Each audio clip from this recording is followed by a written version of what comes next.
એ ગામી ગયો છે અને અમારે ફળિયામાં પોળા પડ્યા રહેવા જઈએ જો એટલે પોળા પડ્યા રહેવા જાય ત્યાં એને ફળિયામાં જ નથી રહેવું.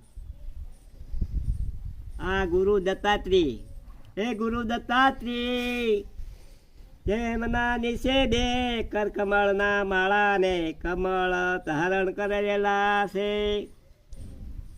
વચ્ચે હાથમાં ડમરું ને ત્રિશૂળ રહેલા છે.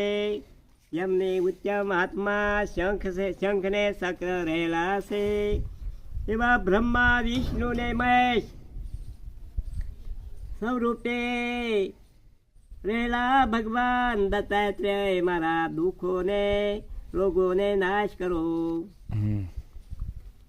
મૂકી દો હું કે હું બોલી નાખ્યો નહીં હવે મૂકી દો હવે મૂકી દો નહીં કરવું હવે ઘણું થઈ ગયું 15-20 મિનિટનું થઈ ગયું તો બધા